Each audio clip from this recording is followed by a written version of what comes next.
Uh, Love and Thunder was great. Recommended watch.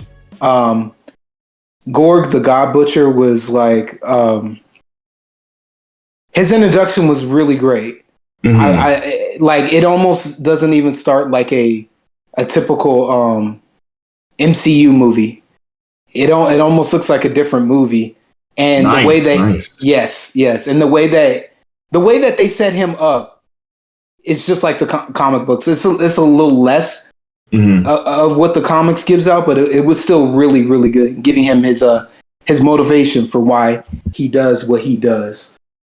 Wow. Was it like surreal to see like Christian Bale like back in the superhero movie? Like, how did that feel? Bro, this is his Oscar grab. Oh, really? Where he's trying to get like awards. He plays off very good. He almost reminds me of who's that guy from Dark Sidious? Dark Sidious from Star Wars. Yeah. The one that Vader takes his orders from.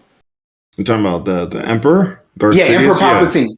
Emperor Palpatine. He's basically kind of like that. He's like Palpatine a little bit. Damn. It was really good, and he got a few jokes in.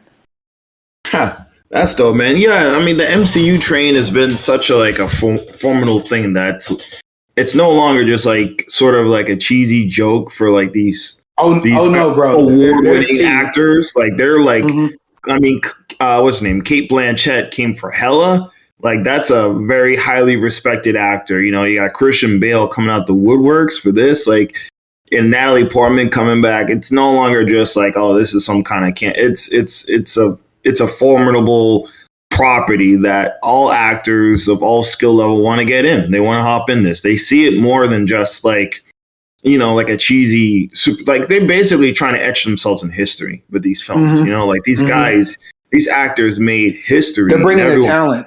They're bringing their talent with them for these movies. Especially I think what it is they give them the script and tell them what this character is. And then they find out that there's more depth. Now that we're getting deeper into this, we're getting the characters that have more depth, and they can run with something besides a cheesy knockoff twirling mustache villain. Yeah, and I think it really helps that Gore is not much of an iconic or known comic book character. You know what I'm saying? He's new, so there isn't too much deep history that people would get mad about. Right. So there's less to judge the performance in the movie off from, because it's not like if you mess up Thanos, like everyone knows. You mess up Loki, like everybody knows. You mess up Red Skull, everybody knows. But Gore, it's like I have no opinion. You know what I'm saying? No one is really opinionated on that. So it really gives like free reign for the actor to do what they need to do. And also you're just more accepting of what the portrayal. You don't really have any judgment, preconceived notions that that's not like the comic book. I mean, I saw some people complaining about the look of Christian Bale. There are people getting mad about that. I'm fine with it. He's fine. He's fine. It's a movie. It's an interpretation. Yes. And his comic looked like Homeboy from Infinity War. Anyway, Ma, I think. The magician. Oh yeah. The guy that took Doctor Strange. Yeah, the guy that took Doctor Strange in Infinity War. So they look pretty similar on print. So you know what I'm saying? It's like, yeah, I wouldn't have done it either, just to make them different. And I mean, you got Christian Bale.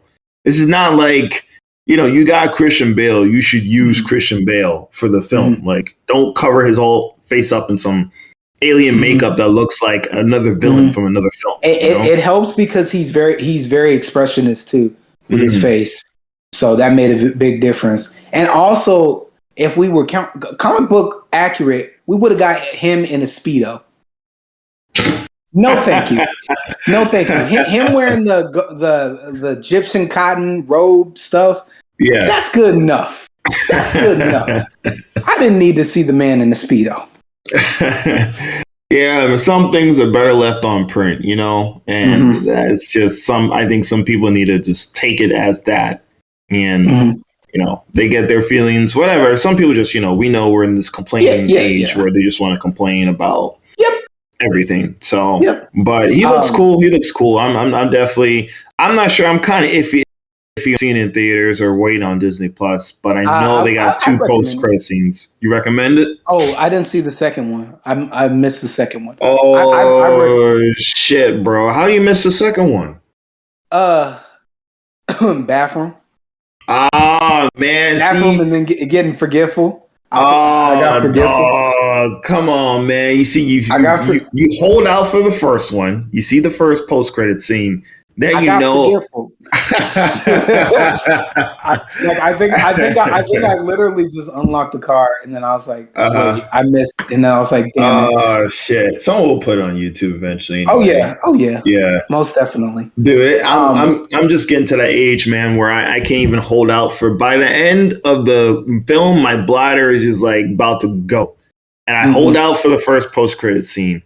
Then while the credits are rolling, I go to the bathroom, come back for the last one. That's literally what I've done for like the last couple like Marvel movies, even Ghostbusters Afterlife. I had to use the bathroom, like then come back for the extra post-credit scene. So I'm just getting old, man. Oh yeah. I'm just getting old, bro. I understand. Natalie Portman was good. She was a little corny in some spots. But she was good. The whole movie as a whole, there's a lot of jokes, a lot of jokes, and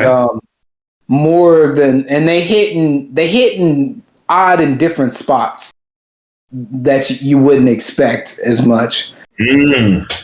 So there's a lot, and there's people complaining about that. I see why, sort of, but it doesn't bother me.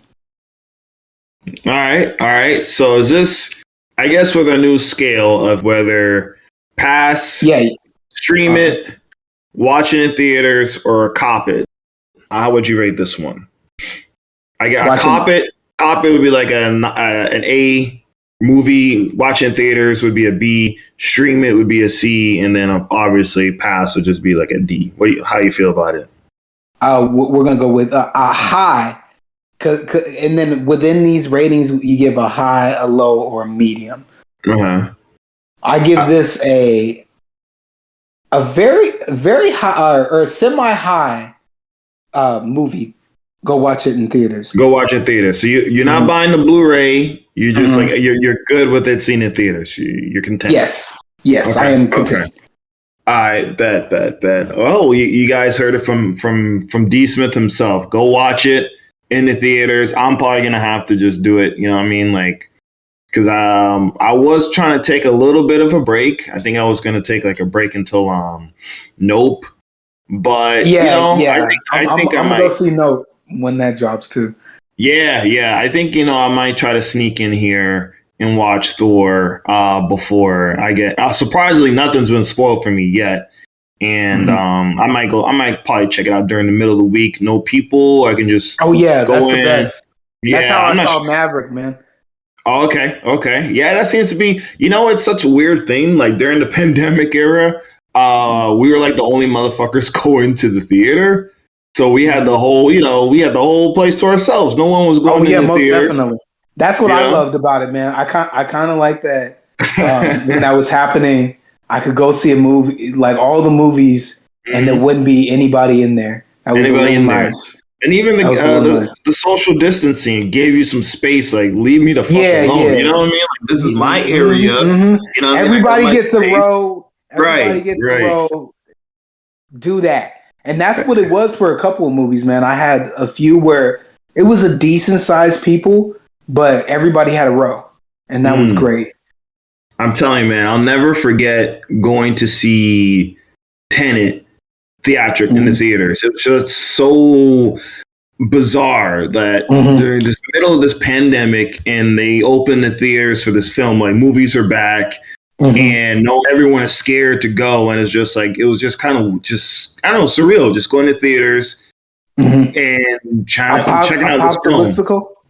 Kind of, yeah, like, It was almost like, yo, like I'm really in here for like the art. You know what I mean? Like I'm really out here trying to witness this thing, and that's how you know you're a fan. Yeah, just a fan of cinema. You know, a fan of art, and just like, yo, like I'm really out here in these theaters, man, trying to consume this entertainment, consume this art piece, and really be immersed in it. You know, so even now going back to the full seating. It's cool for opening nights if you want that. If you want the energy, you want the chants, you want the claps, you want everyone kind of standing up and cheering. But other than that, it's kind of like, all right, well, I want my space. I want my space. You know, so, but all right, cool. Theatrical release. Go check it out. All right, cool. Bet. For all you listeners out there, what did y'all think about Thor 4, Love and Thunder? Did it live up to your expectations? Did it fail? Could have they done some things better? Let us know in the comment section below.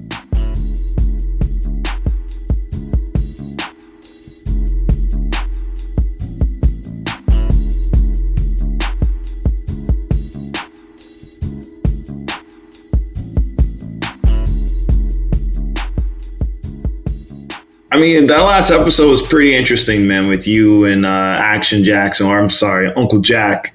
With your fantasy booking, Mortal Kombat 2. That was well done, bro. I like that a lot. Oh, yeah. That was well done. Most definitely. That was he did the whole, he had it. It's almost like he had a full script or half a script already ready.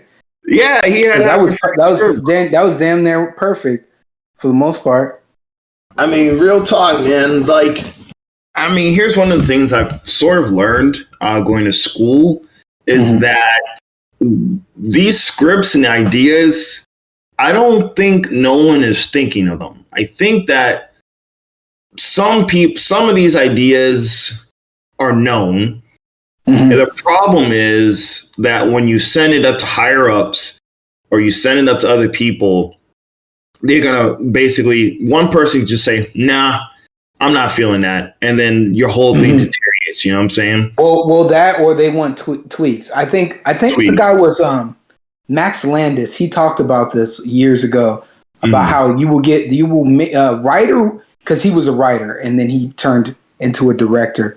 Writers will have they'll write the script. It'll get sent up one chain of command. They'll either ask for tweaks or it'll get sent up again the chain of command.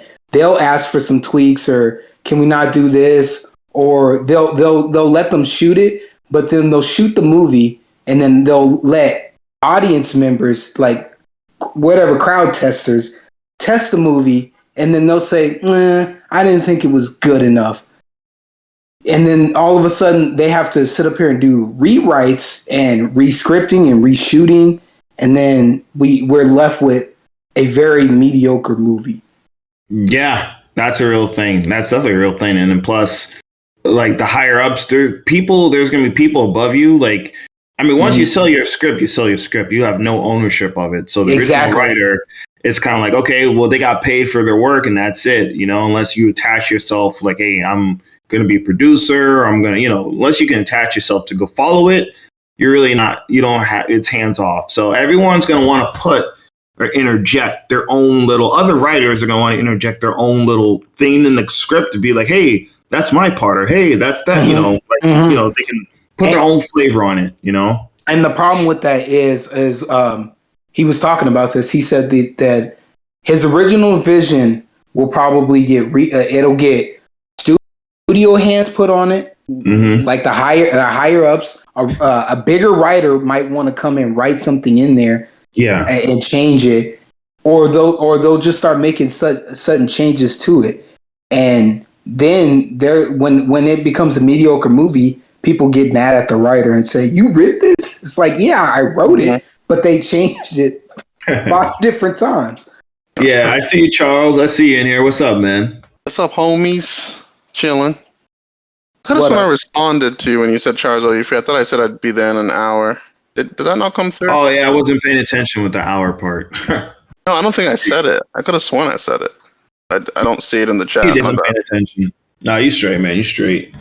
You straight, man. Yeah, we just talking about a little bit of the previous episode and how You know, these nice Uncle Jack did a nice mock-up script for basically a fantasy booking of the second Mortal Kombat movie, and we're just talking about how these ideas and these scripts are kind of like everyone gets a little like it's damn near impossible to get the fans what they want, because we can write it out and so many people could just say no. One person can just say no, and then there goes like that whole concept, you know. Pretty much. So yeah. But dude, man, like with you in here, man, like I think I got a little topic, man. This is gonna be kind of like the Motherland episode tonight, man, because you know we got some news this week. We got some big time news this week, man, with Captain America 4 getting their director Julius Ona, I believe. Yeah. I'm not sure that's how you pronounce it. That's how you pronounce it. Nailed it. Yeah, Julius Ona is a Nigerian-American director. He's most known for Cloverfield Paradox and a few other films. And also, with the combination with that, we got another combo. We basically have a Nigerian writing the comic book, also of Sam Wilson, with Captain America, Symbol of Truth, with Tochi Oyabushi, I think. I probably butchered that. But look, we got Nigerians on back-to-back things, man. We got it covered on the books. And we got covered in the movies, man. Like, how do you feel about that, bro? Man, shoot. If they're good, if they have a good experience, obviously, and he's writing the Captain America series for the comic book as well. It's a different person writing it, but they're both Nigerian. Both Nigerian. Yeah, I mean, it's all about your experience, right? So I'm guessing they didn't get somebody straight out of Nigeria. This must have been people that were here for a while. I will say, like, speaking from my experience is a bit different because of the time I left the States and went to Nigeria and coming back compared to others. Most people just moved here from when they were younger. I kind of left in the middle of my adolescence. I have a very different perspective of both places. But I will say, coming from somewhere else and living somewhere, you have a very interesting view. Especially if you're black, like on the black experience, that might be interesting for it might be a very interesting read if they let it. Like you guys were just talking about how much the studio messes with things. If they let it be raw, it could be pretty. It could be pretty good. Yeah, I agree. Yeah, it gives you a really interesting perspective coming from two different places for sure. Right, because it's just you can kind of see things from a different lens, you know, like. You know, it's not like sometimes we can never write something like or view something almost objectively. We always have a bias because that's just the way you live somewhere. You have like just a ingrained in a bias, and it takes someone outside of your circle to view things differently that you just would never connect the dots to. So I think they can definitely do that, man, with the film and in the comic book. I bought the first issue. I enjoyed it. I dug it, you know. And I thought it was well produced, well written. I got a question for you, man. What do you think this film has for both of you guys? What do you guys think this film has to accomplish with Sam Wilson in the fourth Captain America movie? I would say proves to people that he's Captain America, but he's not the Captain America that we used to have. Mm-hmm. Yeah, I think that's more what he has to do. And I haven't read the comics, so I haven't read them, so I don't know if it's good, and I don't have a deep knowledge on if that will be good. But just be, if the comics are good, I say be just as good as comics. Maybe use that as a template or a guide, and yeah, just make him a good Captain America. Okay. How you feeling, Charles?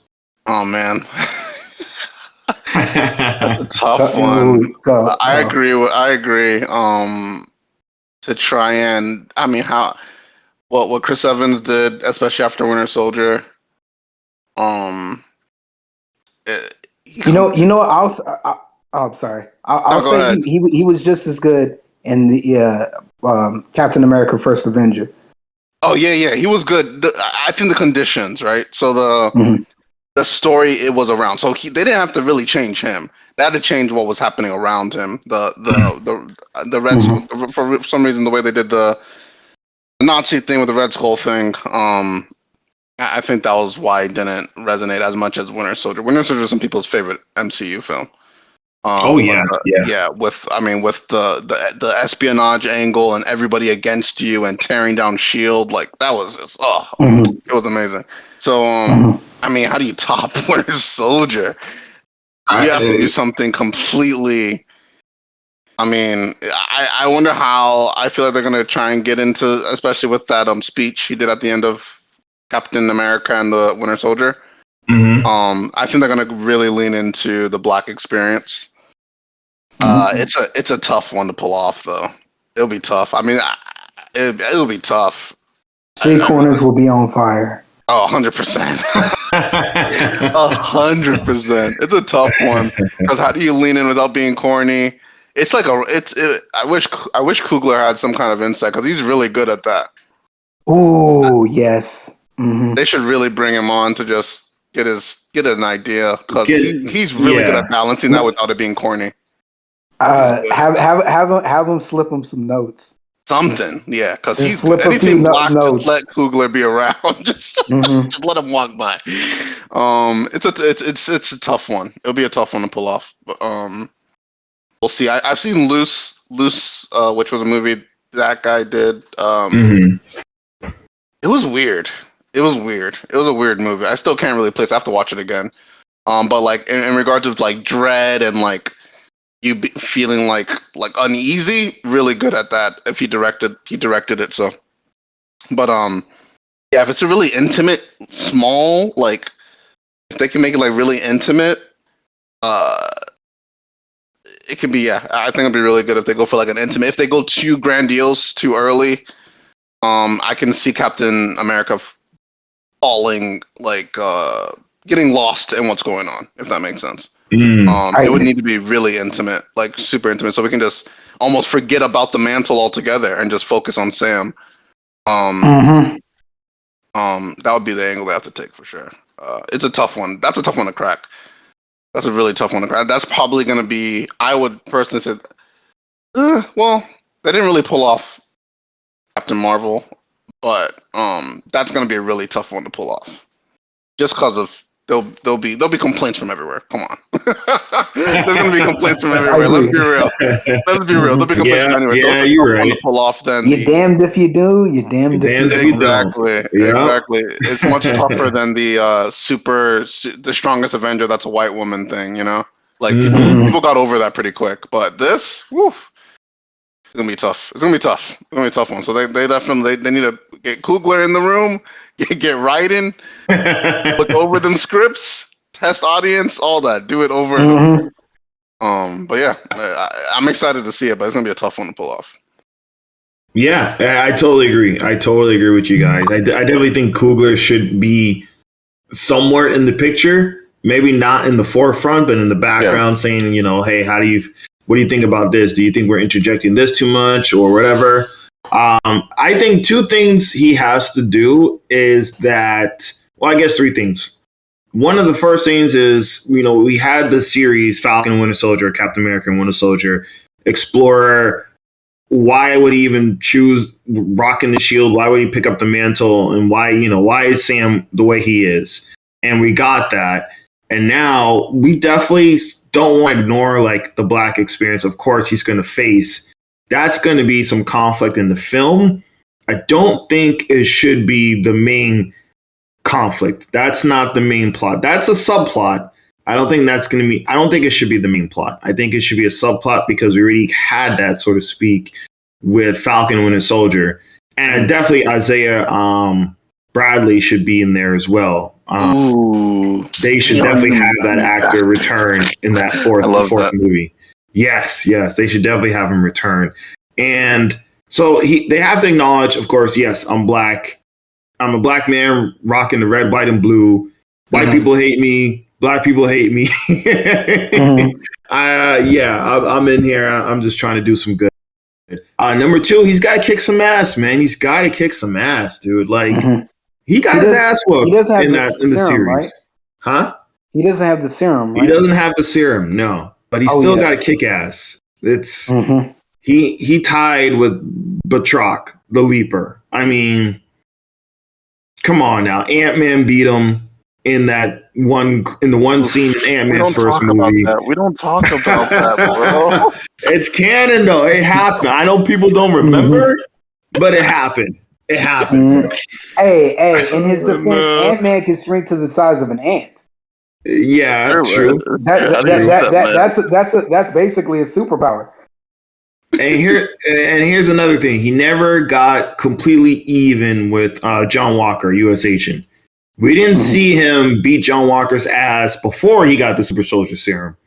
So obviously when he got the serum, then that could have been like the advantage or whatever. So they don't really have him kicking ass and taking names yet. Like he's had a few moments, but he definitely needs very few, but he needs more, man. Like we talked about before, Black Widow can be doing all this crazy ass things. And I know they established she has some sort of like enhancement, but come on, dude. Like Hawkeye doing crazy shit. Like Sam Wilson definitely needs some feats in this movie where you're like, damn, like Sam is that guy, even without the serum. And they can delve into the drama. Like he's not as strong. How's he going to figure it out? He uses his intelligence, you know what I'm saying? He uses strategy. He uses skill. He uses tech, you know, like they can definitely play up the drama with that. And third, he's got to have a different vibe, which they already established with the show.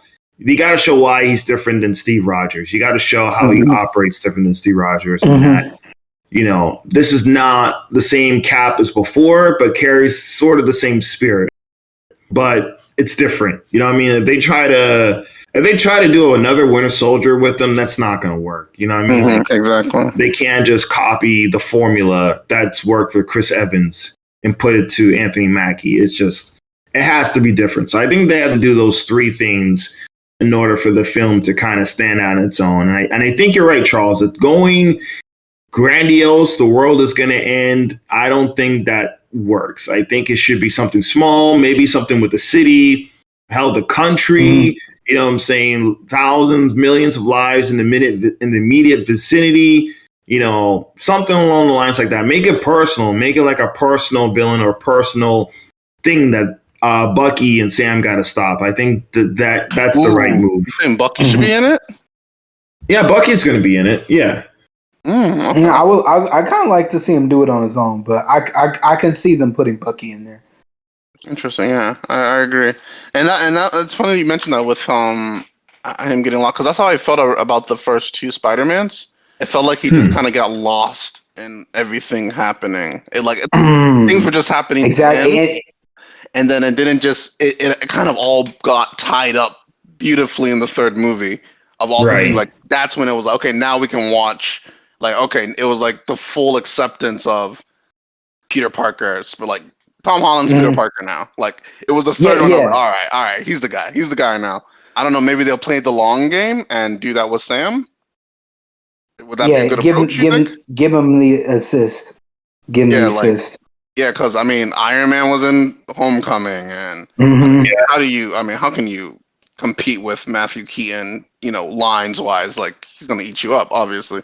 And then Jake Gyllenhaal on the 2nd one, and then Jon Favreau, and everything's going on, and in the 3rd one, everything's happening, but like he was at the center of it, so it was easy for us to finally like see it through. Like this Peter, like it actually felt like, okay, this is happening to Peter. The 3rd one felt so intimate. They really killed it. That 3rd one. It was so intimate despite everything happening. Yeah. So it's almost like they'll need to play. I don't think they can pull it off in one movie. The Sam thing.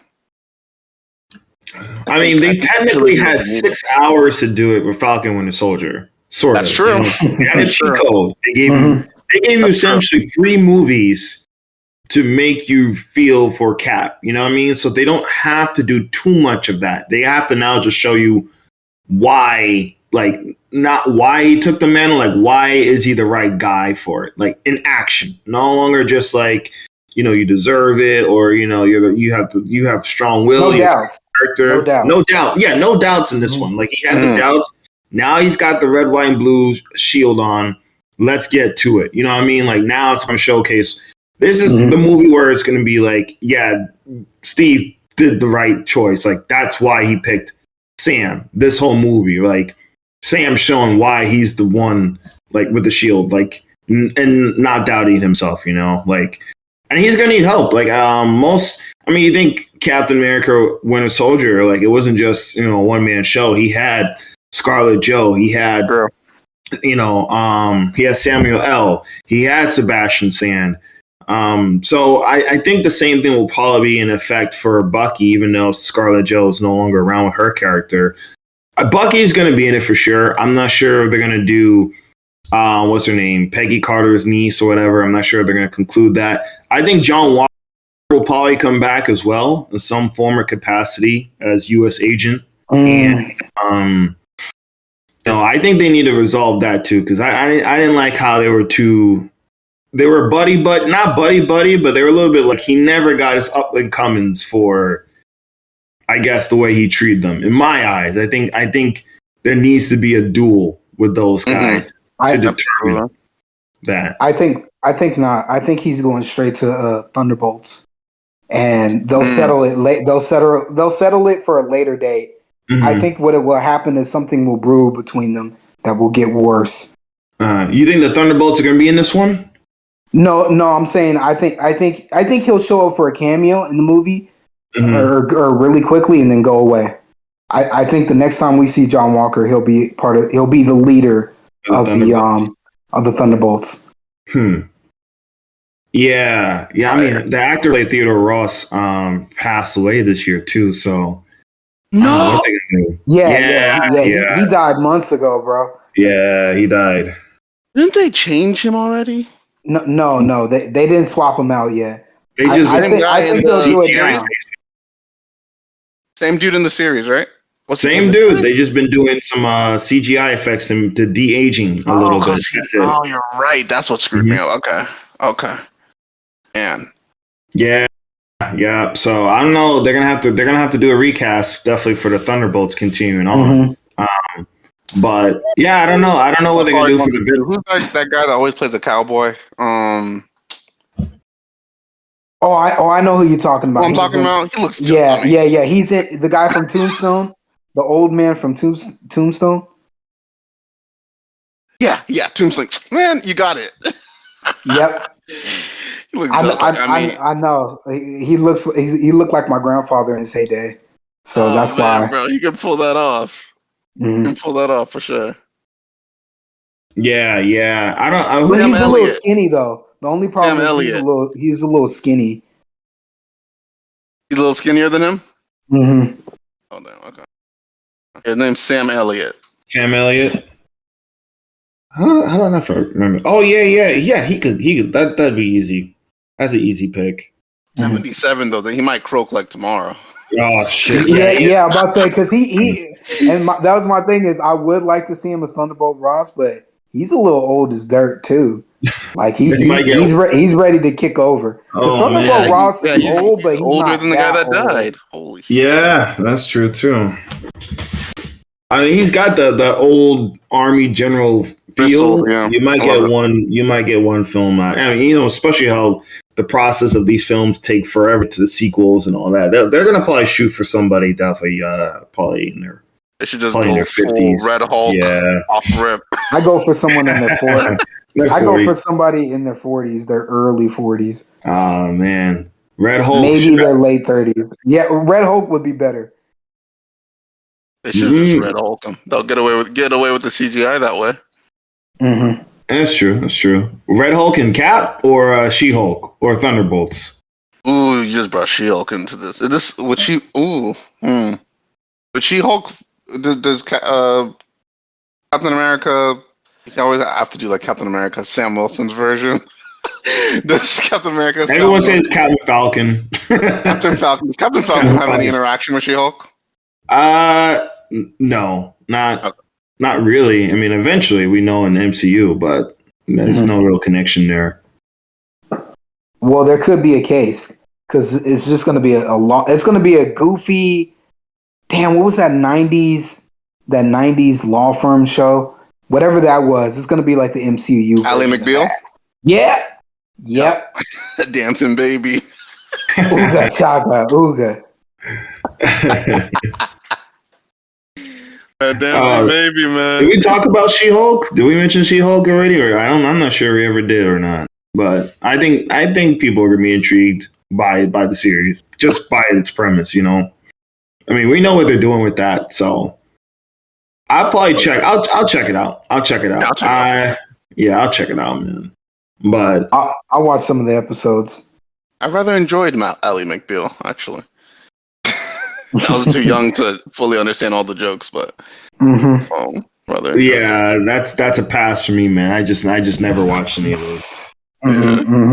NCIS, maybe a couple episodes. NCIS, yeah. Whether it be in New York or Vegas or some shit like that.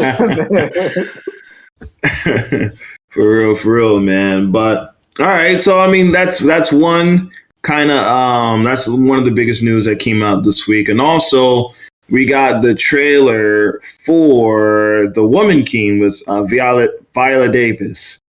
And oh man, how are y'all feeling about that one? The trailer came out like this week, man. What are the vibes you getting from it? I have some concerns. I will support the movie. If it's good, good. If it's bad, I wasn't surprised. Okay. What makes you feel that way? Before we get to you, Charles, what makes you feel that way, D. Smith? The Woman King, for the name Woman King, the whole thing with the slavery aspect. I rather them be fighting a rival kingdom. Let's go. Than sitting up here having the slave thing. What I would do is I would tease it in the background. Like I would have it subtly be mentioned in the beginning, and throughout the story it gets a little bit worse, and have it be a problem by the end of the movie. While at the same time they're fighting an African kingdom. I'd rather that be happening than the idea of colonizers. Yeah, man, you're gonna get some. You know, some people are giving. Oh, it's already kind of gotten heat for that from some people already with the whole history of the Dahomey tribe. Yeah. So I think I kind of have a solution for that if they acknowledge it in the film. And if they are now facing the same scenario that they've had on other people who they've enslaved, then that might be somewhat of a dynamic they're not really advertising, but it might be in the film. And you just made me just think it would be better if they were fighting another nation who were enslaving and selling Africans to Europeans, and through them fighting and through them freeing them, that makes the Europeans actually start to come here to deal with the problem. Boom. Yep. Like that. But that's not their history. It's the home. Nope. They were just. I mean, I get it. Yeah. I'm just saying that but that's an idea. If we're gonna go the straight and narrow line, I'm cool with that. Then I'm cool with that. I thought we were aiming a little bit more fantasy, but if we're not, that's cool. I mean, it is a film. You know, how many films are really 100% historically accurate? You know what I mean? They could. Yeah. That's why I said that. Yeah, it's something. It's a story. It's definitely. You know what I'm saying? And it people.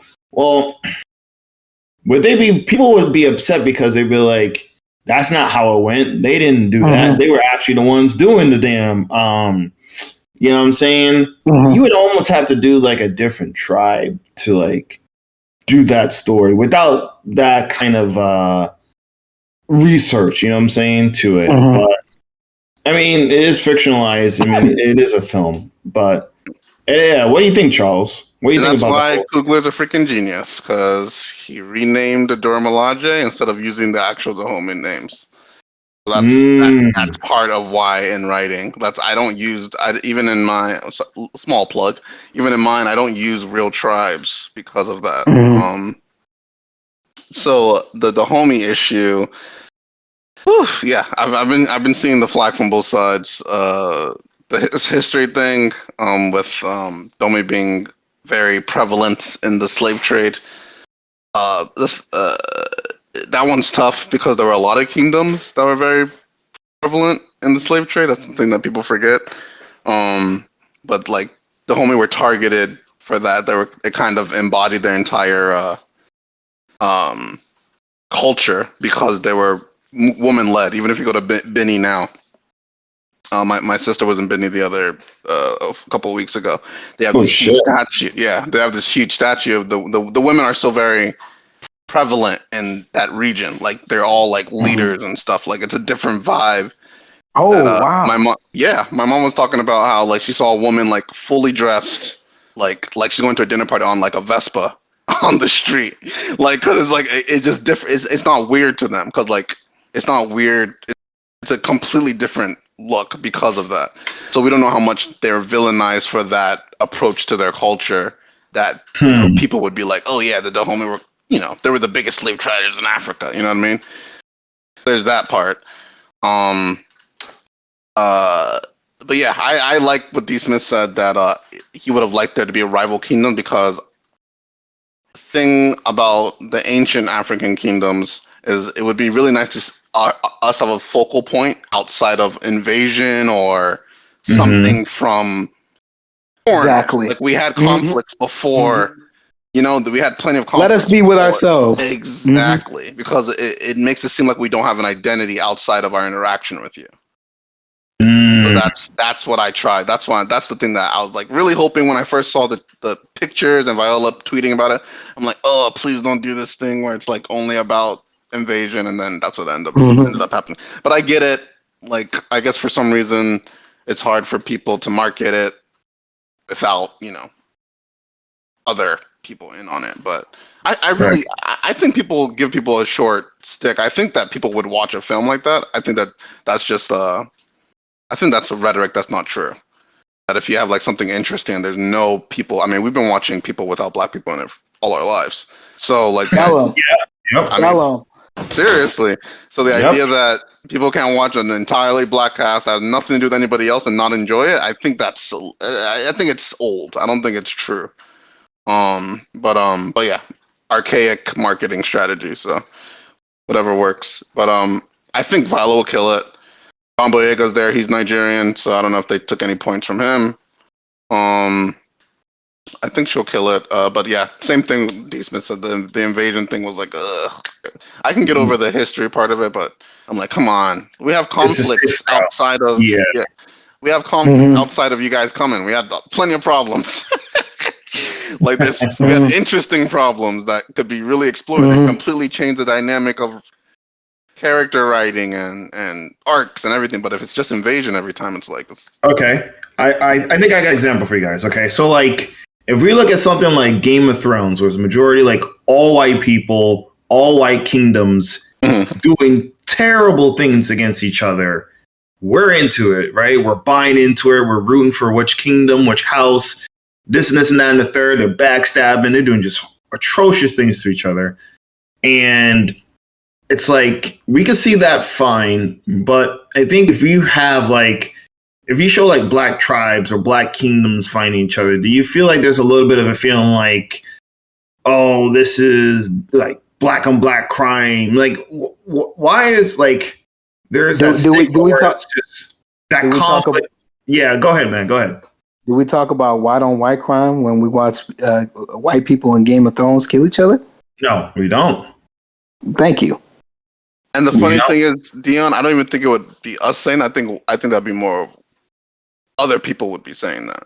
That's the funny thing. I don't think anybody. I think we'd be like, "Yo, you see that homeboy just stabbed that guy with the spear?" Like, right. I think other people would be like, "Oh, this is a little violent." I'm like, "What? Y'all beheaded the homeboy in the first episode. What you talking about?" Right. You know what I'm saying? So no, I don't think so. I think it would be other people. I think that'd be like a critique. Mm-hmm.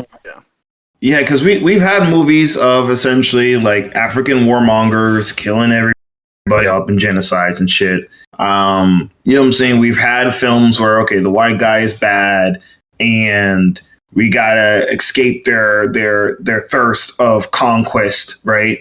But we've never, I guess, quite had normal films where it's just like conquest amongst ourselves. You know what I'm saying? Like, who's the top country? Who's the top kingdom? Who's the top tribe? And, there might be some films out there like that, but I guess they're very far and few in between these other films. Like I don't see a problem, like you said, with like if we do like an African Game of Thrones, right, with tribes and culture and like really mythological creatures and things like that. So lit. Oh, you know what I'm saying? So like, lit. Why is that? Take my money. You know what I'm saying? So it's like, why can't we do that? I guess I guess a fantasy term, but also like a realistic term. Like Africa is a whole damn continent that has so much history in it that we were beating each other up. You know what I'm saying? Like, it's just human nature to like conquest and like, okay, this is my land, this is your land, these are my resources, you're taking away from my resources, like, et cetera, et cetera. So I do get a feeling like the film could have focused on that, like why they were, if anything, they would be the heels, right? Mm-hmm. The Dahomey tribe would be the heels, and there'd be a small tribe trying to defend from the Dahomey tribe. Yeah. If anything, there'd be a smaller village being like, hey, we gotta outthink these guys. Like, we're not warriors. They're coming to get us. It would be almost like 300 with the smaller tribe, and the Dahomey tribe is like the Persian army. Love it. Like you flip it. So, because I mean, it is tricky. It is. I mean, that's, I guess. Or very Troy-like, right? Because Troy. Troy did very good. They were. Both sides were bad. Mm-hmm. Both sides. I mean, straight up, both sides were bad. They really did good, but within the bad sides, there were good people. Mm-hmm. So that's the part that was the conflict. Like Hector. I mean, Hector's death still, like, I can't watch that. Like the way that homeboy dragged that boy all up and down the. But like Hector was just trying to protect his little brother. Mm-hmm. Little brother was trying to get his nut off. Like it was just the conflict was perfect. So it could have easily been Troy. Like. Yeah, an African Troy would be so lit. It would make every other version of medieval conflict look. Oh my! I want it. Oh, Kingdom Come, y'all. Let's go. Yeah, Oh, Kingdom Come live action, man. Let's do it. Let's get it, man. Oh man. So it's just interesting, man. Just interesting because we are basically do it. It's interesting that they haven't done it, or they can't do it well. That's the part that like. Pretty much. I remember when Black Panther was coming out, and I've already been writing O Kingdom Come at this time, and I was like, they're gonna fuck it up. Like that's my offer when I heard it was announced. I forgot who got announced first. It was either Chadwick or Ryan Coogler. Mm-hmm. I think it was Chadwick first, and I was like, because I'm a huge Chadwick fan. I loved him in 42. Yeah, I'm like, wait a minute, don't get your hopes up, D. And then I heard Ryan Coogler was announced, and I was like, yo, this shit might be lit. This shit might be nice. And I was like, and then I heard Michael B. Jordan was announced. I'm like, Ryan, why you gotta do that? Michael B. Jordan can't do it. Then I watched it. I'm like, I see what you did. That is an amazing way to use Killmonger's like Exodus from Wakanda as a bridge to the diaspora. Like that. Yeah. That was brilliant. Like that brilliant. was amazing. Really. I was like, this is the best thing I've ever seen in my life. This is incredible. And that's what I mean. Like that's what I mean by changing the whole dynamic. There's no story like that in another culture that I've seen. Like where straight up, like there's always been this talk, and we're about to get into some deep shit. Like, okay, so this thing happened to a few people from Africa that they got taken. Why didn't you guys do anything about it? Where were you all? Mm-hmm. It's a bridge. It's like a huge gap between the two. Like, that's why we never get along. Like, why didn't y'all do anything about it? Like, what did you guys do? But like, it'd be great to like the fact that he didn't like get it too deep into it because everybody would be like probably bawling in the theater. But he touched enough on it that it was like that guy. I remember the when Chadwick was yelling at the ancestors that like what you guys did was wrong. Like, and I felt that because it was like it's like our generation saying to the older guys like, you guys left everybody, you guys let this thing happen and it's wrong. You know what I'm saying? Like that part, that was I was like shaking when that happened in the theater because it hit me way different. Cause like I get what he was saying by like what you guys did was wrong. So they let the old generation die. I mean, like, the young generation die.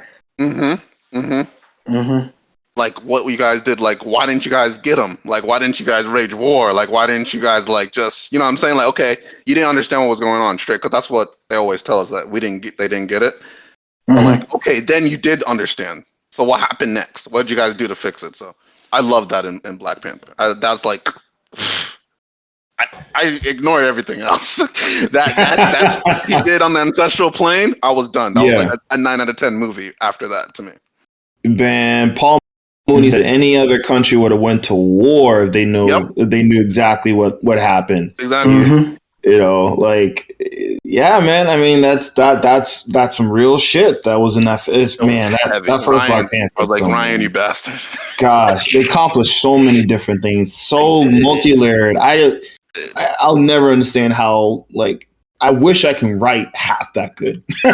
In my lifetime, I can write half that good, man. God damn, bro. But I mean, speaking of BP too, man, San Diego Comic-Con is coming out soon. I think it's like when next is week that? or Are we something going? like that. What's that? Man. What are y'all expecting? What are y'all expecting from the MCU? Ooh, that's too close. I can't go. Never mind. San Diego, that shit sold out, bro. Yeah. If you thought you was gonna get a ticket, you playing a joke on yourself. Oh bro. man, that shit sold out, brother. I thought it was like you thought you was gonna get a ticket. That was a good joke. That was a good joke, man. That shit been gone for 2 years, bro. Like, right. It's like that. It's gonna be lit this year. Well, most they definitely. didn't do it in 2020, 2021. It was all virtual. They did online panels, which was boring. That's right. Okay. Right. It's gonna be a big one. In fact, that's the only reason why I think Feige is actually going to Comic-Con, is because this one has to be big. I think if he didn't, he would just. My bad. If he didn't, he would just go to D23. I think it is. The Disney own little thing. Yeah. That, or he don't trust that president Bob Chapek. Okay. I think he sees this kind of swaying tide of opinions and emotions with the MCU. I think that he's like, damn, these guys don't have any patience anymore. They just want to know what's going on, and they're whining. Yeah, they keep wanting the next nugget for the next nugget for the next nugget. They just want to keep pushing the big events. They keep wanting the big events instead of patiently waiting. Condition that. They did it. Yeah, to them. pretty much, man. Yeah, I think he's gonna go there and just basically showcase. This is why you guys were invested in us for like the last 10 years. I think he's going to make a basic outline to like, hey, this is where we're heading, but he's not going to give too much. It's going to be like vague details, but we're going to like, oh, so that's why, it's not going to be too in detail. I think he's just going to set the record straight so that people can not freak out anymore and be like, these are like, worthless films. This is all filler. This is DLC, et cetera, et cetera. But I think Black Panther 2 definitely is going to have a trailer. Wakanda Forever is going to have a trailer at San Diego Comic-Con. It comes out in November. So we're running out of time here. You know what I'm saying? They're already done filming. Post-production is, I would think, be almost done by now. So there's going to be a trailer. There's going to be not a trailer. They do teasers now. There's a teaser first. Then they do trailer 1, then trailer 2, but they're all fucking trailers. But right. I hate that. I hate the little 10-second teaser for the 1 minute teaser the next day. Like they be milking that. Yeah. Shit, Oh, most definitely, man. This is most the teaser for the commercial that'll air in the NBA Finals. Like I don't fucking need to see the 10-second teaser. Let me just fucking wait for the damn trailer. But you know, I'm cool with a teaser if it's a year to a year and a half out. Yeah. Then there's a trailer, maybe a year or 6 months out. That's how we need to do it. One teaser, one trailer. That's it. Sit up here and got 3 trailers. Why you need 3 trailers? Half of the stuff was from the last 2.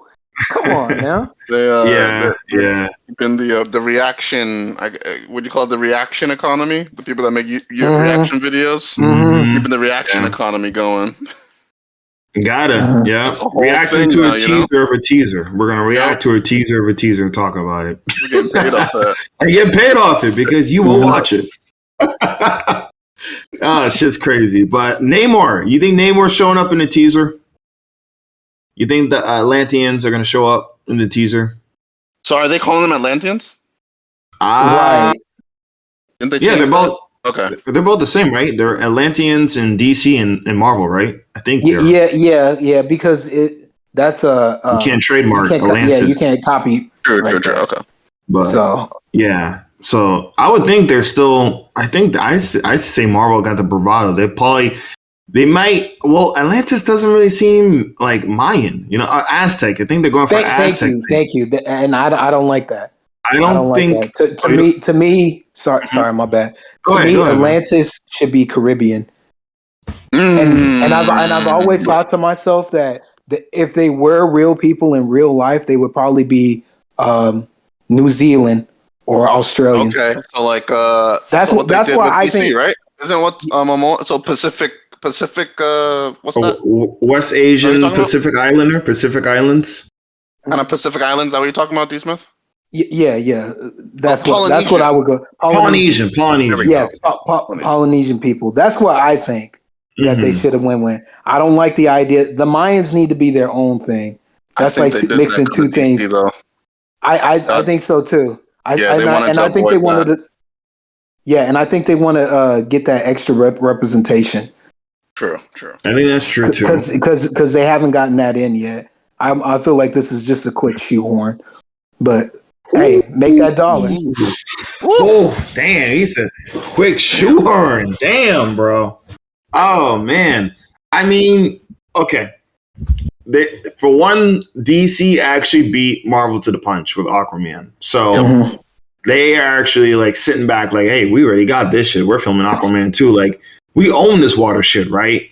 So I think they did have to respond. DC did the smart thing and didn't just make them, typical. Even in the comics, they've changed where it's just like, it's like Asgard now. Like, everybody's in Asgard. You could be black, white, Asian, whatever. You could be Asgardian. Same thing for Atlantis now in DC Comics. You could be black, white, whatever. They have all different colors now in Atlantis. But we know tradition. There's a lot of that in Thor: Love and Thunder too. Okay. Yeah, and Asgard. Yeah. So, but we know back in the day, we know that, hey, this was majority white people, like, in these cities, in these civilizations. So DC was smart to do the Polynesian thing with Atlanteans in Aquaman. Even though it wasn't full Polynesian, they still incorporated some of that culture in there. So it's just like, hey, Aquaman isn't just some surf dude from California. You know what I'm saying? He's a Samoan guy. That was smart. So Marvel just is not going to have Namor be this white guy with sleek black hair with a damn 8-pack and a swimmer's physique, swimming trunks. Like, now they had to respond to that counter, So I think DC forced their hand to go with a different route culturally for Atlantis. And I think they were looking at, if you look at the gaps and you're like, well, there's not a lot of Hispanic, Latino representation and superheroes. You know what I'm saying? I think they were looking at, hey, if you get blacks and you get like the Latino Hispanics going in the theater, you know what I'm saying? Like, I mean, hey, like that's another box office gold right there for them. So should they be their own culture? I definitely agree with that. But I also that's what I'm getting at. Yeah, I also don't blame them for going this route because it is something different. Hey, make that dollar. Yeah, if it was just traditionally, okay, well, how about this? We just talked about, how it's always like the white guy, the white civilization trying to conquer us. How would the schematics look, the thematics look if it was white Atlanteans trying to invade Wakanda? Mm-hmm. How, you know what I'm saying? Like, yeah, I see the Woman King.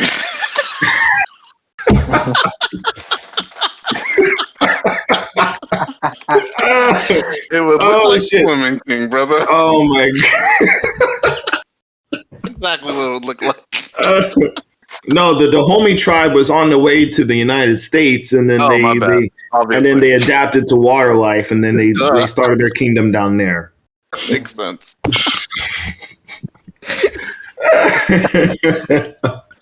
But so I think that was just the thing, man. Like I think they didn't want just another I think they didn't want to be one up by DC, and they didn't want just white Atlanteans trying to conquer Africa essentially, and so they mixed it up. So hey, let's do an Aztec thing, and then we can get more more audience members in here, and we can switch it up and do something different. So that's my thing. They should be their own culture. They should be their. I don't even I'll be honest with you. They don't even really have much of their own heroes for Marvel and DC. I'm pretty sure they have their own. They have their own shit in their own cultures that never gets translated or what's the word I'm looking for? Just adapted or imported to us. I'm pretty sure they probably have their own shit. But in terms of mainstream American pop culture, like Marvel, DC, or Image Comics, or whatever, they don't really have too much of that. So I don't blame Marvel, Kevin Feige, for doing the swap on that. Because I make that dollar. Make that dollar, man. I don't see a problem with it. Yeah, Charles, what do you think, man? I'm interested. Do you think? Well, you think this was the original path before Chadwick's passing? I think so. I think Namor. I think Namor plays a big history with T'Challa, and we know that during Avengers versus X-Men, he basically he flooded Wakanda. He essentially conquered Wakanda. You know what I'm saying? They took an L on that one. So I think it was the first and only. Well, I don't know if you're gonna count Doom being in the damn Insurgent. I thought they were gonna go Doom. That's what I was gonna say. I thought they were definitely gonna go Doom. I would have loved if they would have went Doom. I mean, Doom. I think they're gonna tease Doom, man. I think they don't want to give us that too soon. You know what I mean? Doom, Doom is a bottle. Yeah, once they're gonna open that. Once you open that Pandora, everything becomes Doom. Right. Or at least a lot of things. I'll say a lot of things. So you think it's like a Kang level threat? Yeah, he is kind of on that level, isn't he? The Kang level threat. Okay. Yeah, he's a lower end Kang. I mean, he is. He's just human. You know what I mean? Mm-hmm. So yeah. Oh, you good, man? Go ahead. Oh, I was gonna say, I think they make him and Lex Luthor. They make sometimes just a little too OP. So I'm a little worried about that, but I'd rather them go the Doom route. But that's just me. You would rather Doom for Black Panther 2 than Namor? Yes. Dr. Doom and Latveria in the Doom bots? Yes. Okay. Whew. One movie introduction, huh? What was for those that read it? What was Namor's motivation? Or Namor and T'Challa's had a beef for years. Yeah, they had a feud. They had a feud, right? I think it was. I don't know how too much about it. I mean, two powerful kings of two powerful kingdoms. You know what I'm saying? So of course they might come to blows in terms of ideologies and things like that. I think the main thing is just basically Namor is a mutant, and so, obviously the mutants were attacking, the X-Men versus Avengers. T'Challa is on the Avengers side. Storm is an X-Men. And Namor had the Phoenix Force and basically fled to Wakanda as an attack strategy to defeat the Avengers. So ever since then, that was like the bad blood between the two of them. And they've always been fighting ever since then. So I don't know. The film is going to be dramatic. They're going to try to flood Wakanda. There's going to be a lot of special effects. There's going to be a lot of drama. Wakanda is probably going to feel like, there's a shift in power. How are we going to operate now? I feel like the trailer is going to show a little bit of, like a little bit of Chadwick Boseman, like the fact that he's passed and the character T'Challa has died, and a little bit of a teaser of like, almost in a sense, like, what do you do when you feel like there's nowhere else?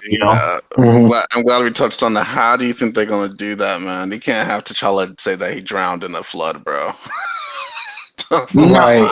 It can't be no stupid. It can't be stupid. How are they gonna do that, Deon? How are they gonna do that, bro? How do they explain T'Challa died in the MCU? Bro, I mean, Ryan Coogler's a genius, but this is some fucked up luck right here.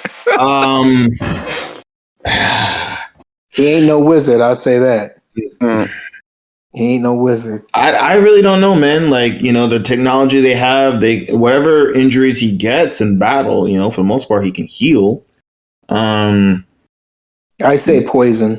Poison? The only route I could see, and they'll explain it later on, is some outside force was lucky enough to barely get to him and poison him.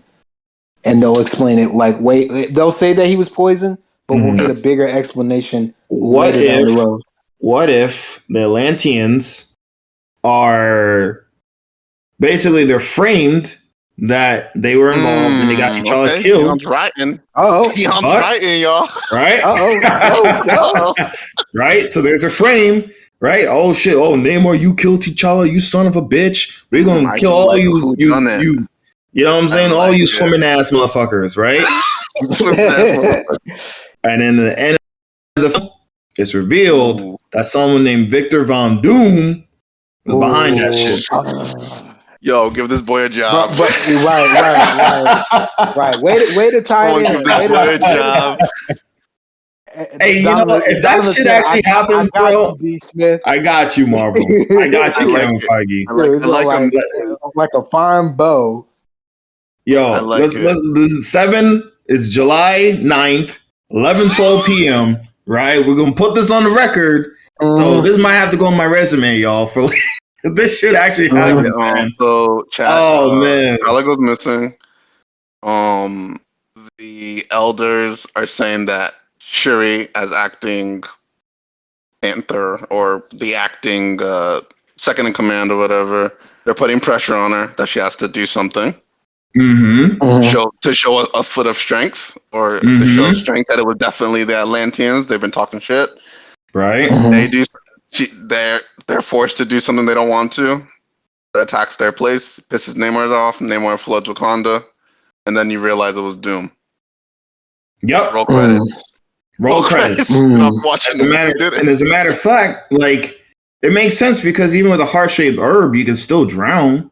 You know what I'm saying? Like, if you get, you fall in the water or whatever. I mean, the suit is the only thing, I don't know, the oxygen, whatever. Like, what if he wasn't... And how long does that last? I don't know. You know what I mean? Like, we don't know. It could be, they could find a way for some Atlantean technology or something like that. They might have something ancient, dagger or something that can go pierce vibranium. They might have their own version of vibranium or some shit like that. But I think that's how they're gonna do it, man. They frame Atlanteans get framed for the death of the king. The whole movie is about, well, now who's gonna be king? Shuri's got to rise up, or Shuri's control and gets pressured to do something against the Atlanteans, and it's messy, and her heart's not fully into it because she knows something's wrong. But everyone's out for like, no, fuck that. We got to go get these guys, maybe a little bit of that, maybe grief of anger, like, maybe, something with that too as well. Like, you feel like these guys did it. We got to give them back, maybe Killmonger, a flashback or something like that. Michael B. Jordan cameo saying like, "Oh, so how different are you now than me?" You know what I mean? Some shit like that. I love it. You know? I love it. I love it. How different are you now than me? See how it feels? Some shit like that. You know? 2 hours, 30 minutes, and then boom, we got Black Panther 3 and a setup of Doctor Doom for the MCU. Bam! I love it. Bam! Fantasy booking, Wakanda forever, baby. Woo! We need Uncle Jack for this. Fantasy book, Black Panther 2, right here. Oh shit, man! I think that's it. I think it's gonna be good, man. I think they're gonna show off. I think the trailer is gonna get everyone in their emotions. Everyone's gonna be hyped. I think they're gonna show Blade, a little bit of Blade. San Diego Comic-Con, some pictures. I think they're gonna show a little set photos. It's filming right now. I think they're gonna show the look. I think they're gonna reveal the look for Blade in this joint. That'll be dope. That'll be dope. I hope he has the circle spectacles instead of the square. I love the circle spectacles. Yeah, me too. Because it gives me that what's his name? Alucard look. Alucard, yeah. Yeah, they got to switch it up. They can't. I mean, Mahershala Ali is not gonna Wesley Snipes this thing. He's gonna put his own interpretation on it. The more you make it different, in this case, the more different you make it, the better. You know what I mean? Exactly. Like, it's gotta. I don't want to see like, oh, this is like that.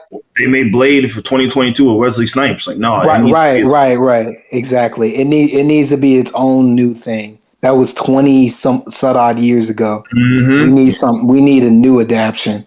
Right. Of that. Right. Yep. They'll show off She-Hulk. They'll show off a trailer for She-Hulk for sure.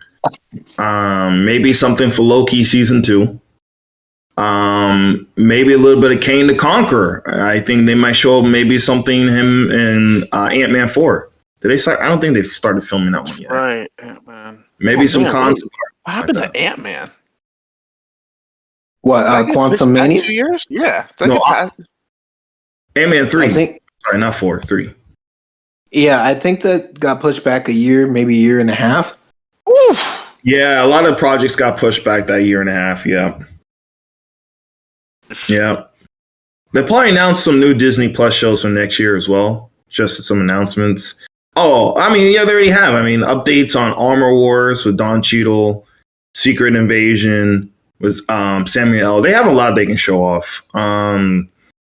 What else? The Fantastic Four was confirmed. So, what if season 2? What if season 2? Please. Yeah. Yeah. Armored Warrior. They're probably gonna show off maybe Riri Williams. I think the same. Oh, and the Marvels too. The Marvels. That's right. The Marvels. Marvel. And after, yeah. Oh yeah, Captain Marvel too. Right. And something with Ms. Marvel. I agree. Yeah. And after watching Ms. Marvel, I'm in. I'm in. After watching Ms. Marvel. Okay. Because she's great. We're gonna get Monica Rambeau. We're gonna get Kamala Khan, and we're gonna get one film. Bro. Are we? No. Okay. Don't say that, bro. Bro. Don't say. I say that because I haven't bought the first issue yet, and I don't want the scalpers to raise the price. Dude, they're coming. They're coming close to coming down. You're already late on that, man. Like that shit actually has like a legitimate price without MCU rumors like that. Well, some of the people have been cutting the prices down. Okay. And I'm waiting it to get low enough so I can buy. Like I heard the trade is even worth over $100, man. Yeah, yes, I heard about the trade too. I didn't know it was over. I thought it was $100. So it's gone up.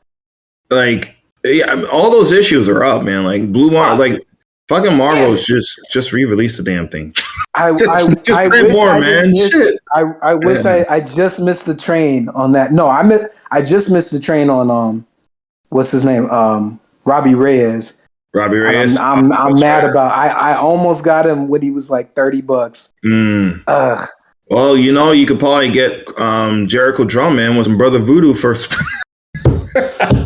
Those might be cheap right now, Brother Voodoo. You know, right now, if we were in the same room, I'd be looking at you dead ass right now with that bullshit.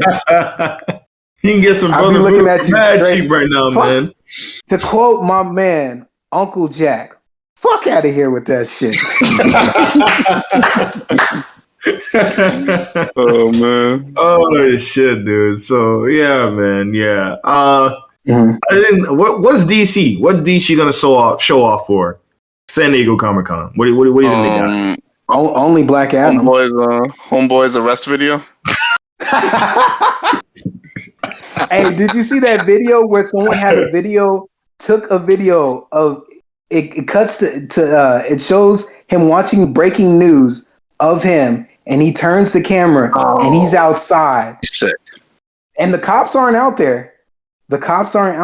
He's outside with like people. Wait, what? Like he's just living? Like he's fine? He's living his life as it becomes breaking news that he just assaulted somebody. Oh, like they're making it up? No. Like it probably happened, but they did nothing. And at the time, at the time, it happened so fast. Like he got caught and got out that fast.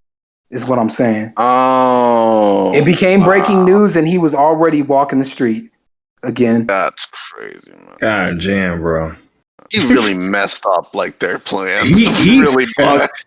I would if I was a co-actor on that shit. I want to punch the shit out of him, man. No, I've never seen a rollout get screwed up so bad in my life of anything. I've never seen it. Like the star of a show, like just completely wreck everything. I never seen an actor sabotage his own film, and pretty much a whole career and almost I don't want to say career because we're forgiving, time heals all wounds, and I'm not gonna say career. I mean, they forgive that Stranger Things guy. That was I know who you're talking about. Remember, I think he had a bag of cocaine or something. What was it? Wait, you know what I'm talking about? The kid from Stranger Things? Nah, not the kid. Oh, wait, the kid? What did the kid do? I'm asking you. Hold on, let me remember. The guy, Nancy's boyfriend. Nancy's boyfriend, Stranger Things. He had like a cocaine thing, or he got pulled over or something. What was his name?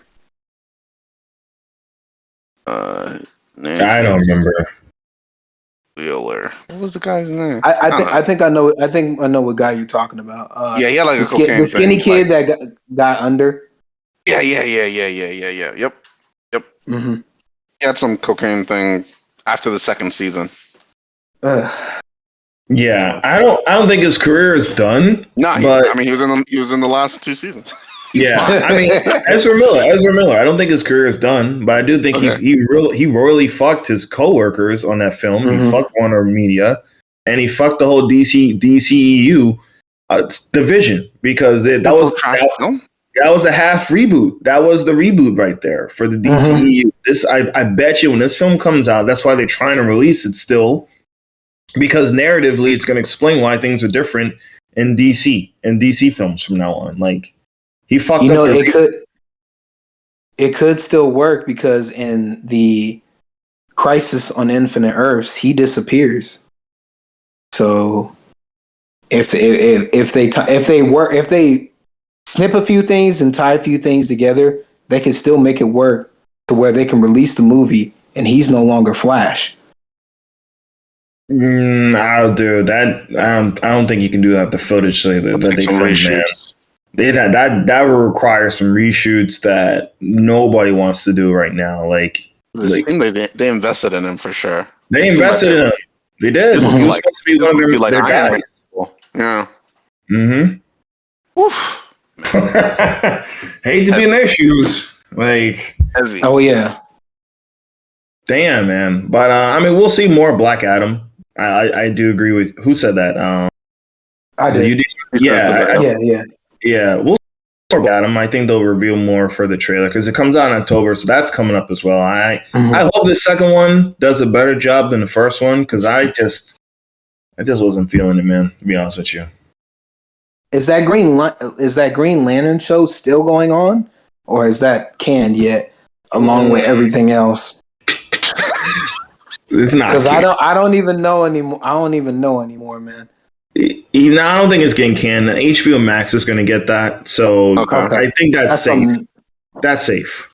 That's something they can, if they have anything ready yet. That's something that they could do. They're going to show off. I can't think of anything else really.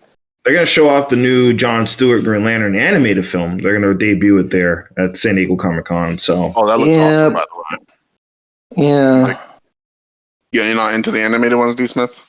No, I am. I'm just. We at a point where we're supposed to be hitting these live action ones, man. You're right. We've had cartoons for decades. True. Come on now. True. I mean, but hey, I'm done with these animated things, man. I mean, that is true, but it is a way to reintroduce it to those who didn't grow up in the Justice League. True. Animated series like that, you know what I'm saying? For the younglings. Yeah. Resow the seeds. I get. Okay. Resow the seeds. You got to resow the seeds sometimes with these IPs, man. But I mean, honestly, with the animated style, it's not really anime manga-ish. It's pretty much for the older heads. It's for us. It's for us who enjoyed him in Justice League, and you know they're hoping that we'll go support it and maybe even showcase it to our nephews or nieces or sons. I'll watch it if it's on HBO Max. Yeah, I'm not gonna really pay for the animated films. I'll probably wait for an HBO Max and stream it on there. Was that going to theater before? No. It's like a straight to DVD. I guess right. To Blu-ray now. I mean, DVDs hardly come out, so straight to Blu-ray kind of joint. Home release, straight to home release. VD, whatever it's called. Video on demand. Video on demand. Yep. Okay. Video on demand. So I mean, I don't really buy hard for me to buy any film anymore unless it's like a $5 Blu-ray or it's like a $2. I'll DVD talk to you more about that later. There's some stuff I'd get into that later. Okay. On that physical stuff, but anyway, DC. I can't think of anything else that they're going to drop. I can't think of anything else that they're going to drop that's going to be a big everything else because they cut everything else. So, bro, what if DC got the cojones? So like, you know what? We're going to show off that Aquaman 2 trailer teaser at San Diego Comic-Con the same time Black Panther 2 teaser drops. You think they do miss. Just don't miss. If you're gonna take that risk, don't miss. That's all I got to say. Oh shit, that's a shirt right there. If you're gonna take that risk, don't miss. Oh man. Yeah, they better hit the target. You know, if they do try to pull some shit. But they got I kind of feel like they got a little advantage. If they know, like, hey, they're trying to do this aqua water shit, like, I mean, Aquaman crossed $1 billion, bro. It grossed $1 billion. I would agree. Mm-hmm. I think they might. I think they need some heat, man. Like they gotta get people distracted from talking about Ezra Miller. The reverse Flash all day. So I think they'll drop. I think they'll drop a little something for Aquaman too. I hope so. I hope they come with something. If not, they need to make some critical announcements to try to at least boost themselves because they're on a small little hot streak right now, and with all their other divisions, they need to get this division up and running. No, I totally agree. I totally agree with you, man. Totally agree with you. Because it's like it's like Marvel has an army, and they're busy trying to get the one car, that one Jeep they have to start.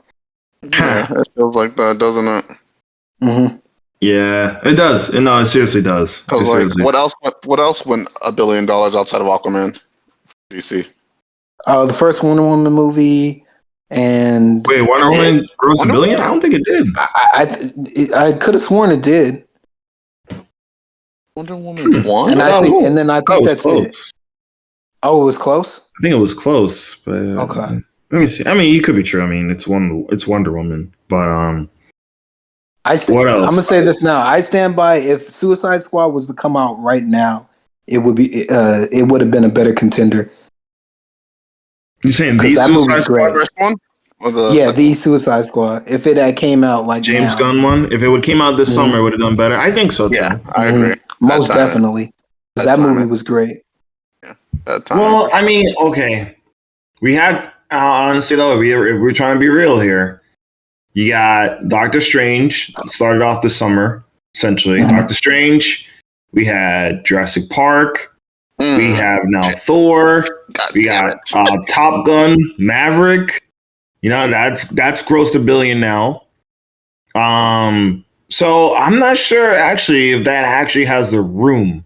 Now that I think about it. I strongly disagree, brother. I strongly disagree. That trailer was fire.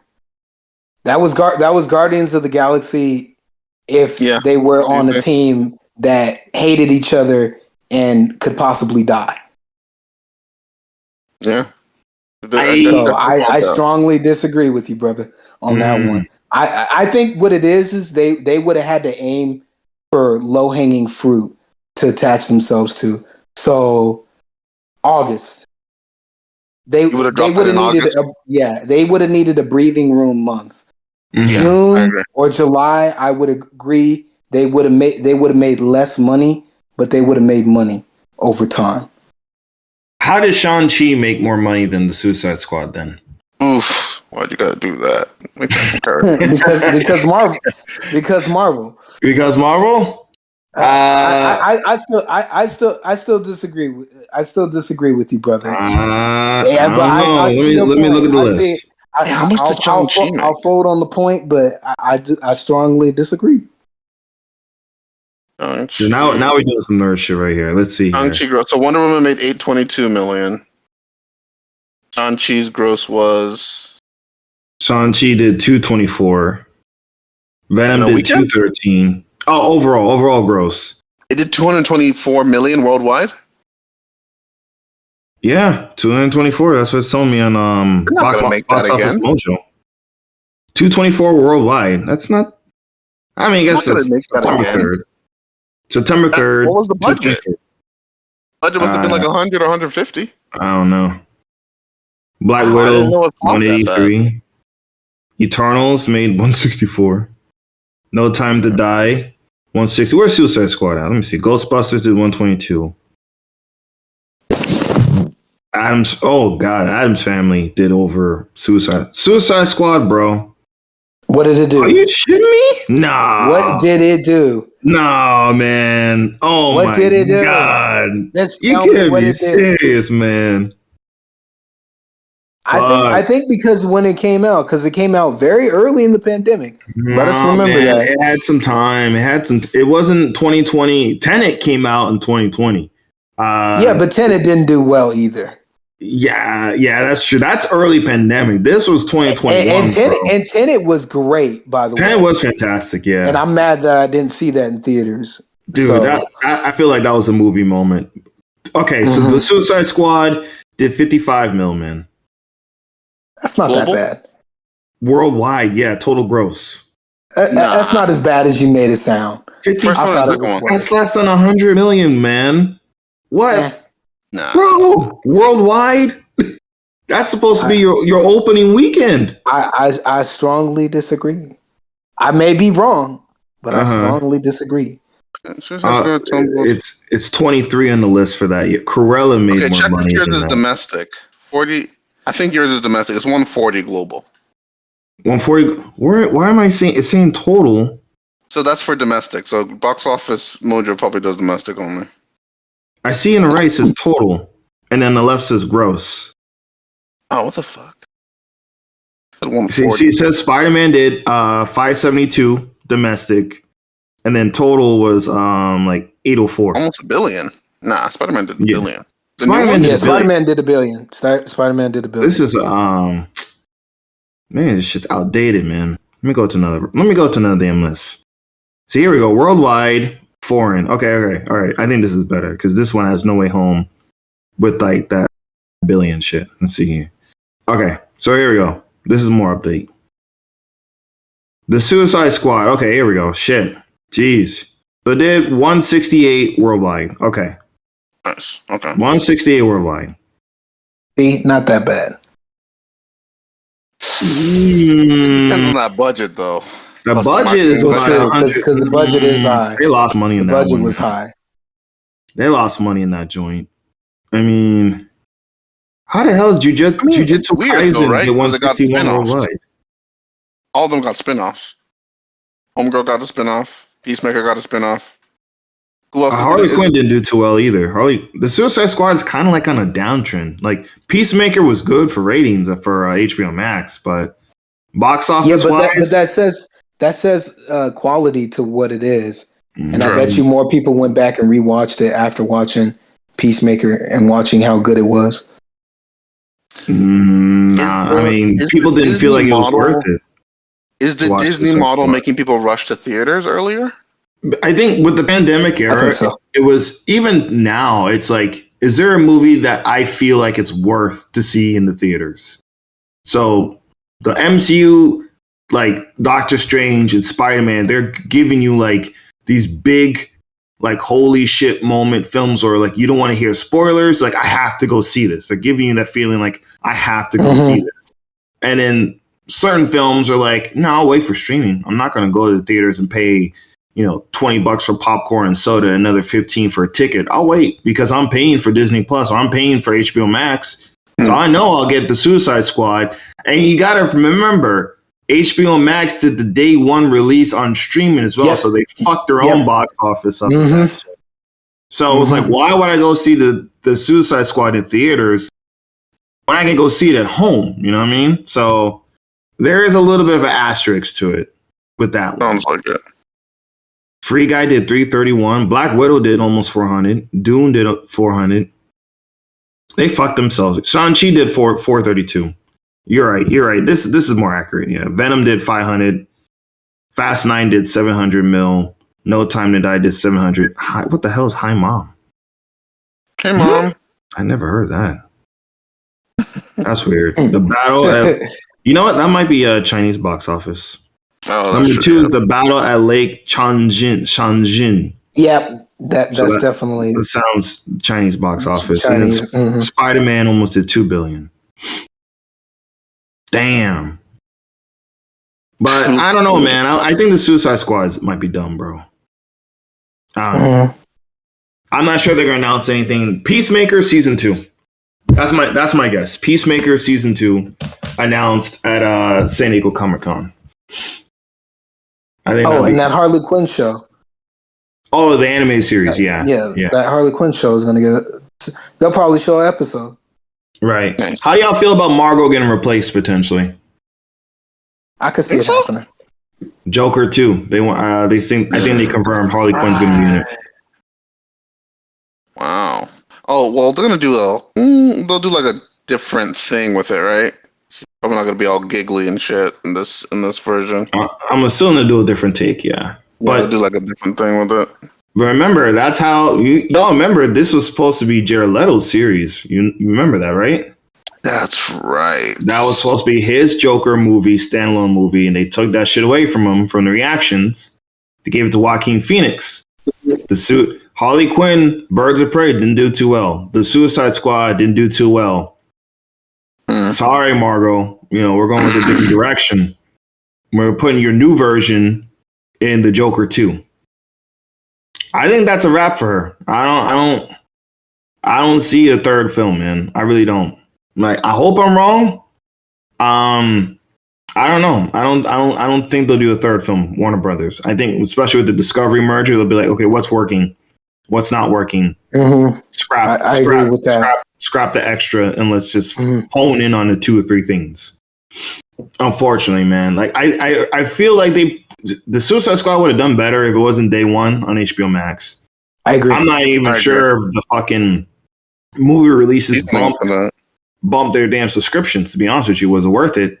Probably not, because the TV shows, new content always sells your shows. New shows always sell your subscription. You know what I mean? So yeah, I think they fucked themselves on that. I think the Suicide Squad's done. Peacemaker is the last remnants of that going forth. I can see season 2, season 3 for Peacemaker, and that'll be the end of the Suicide Squad. And Harley Quinn will continue in the Joker's new series, Joaquin Phoenix. Okay. Yeah. Interesting. But what else for San Diego Comic-Con? I think they'll show off the new Ghostbusters. I think they're going to confirm Ghostbusters 4. Okay. Yeah. I still haven't seen it. So Afterlife, or it's Afterlife, right? Yeah, it's Afterlife. How big are you a Ghostbuster? Are you a ghost head or not? You're not a ghost head. I would have been fine. I would have gotten on if they had went the extreme Ghostbusters route instead. I'd say you're a ghost head, man, because not a lot of people remember Extreme Ghostbusters. I think you should watch it. I watched a little bit of it. If they had gone that route, I think I would have liked it. But I saw the last trailer they released for it, and it looked good. It looked very much. It looked good. It looked good. I'll say that. Yeah, I enjoyed it as a fan. It's one of those where they got it out before it was too late, and they did best they could. So, what movie would y'all like to see get announced at San Diego Comic-Con? Trailer, teaser, confirmation. Just what in your head you're like, you know what? I really wish this would get done. Like, what do you think?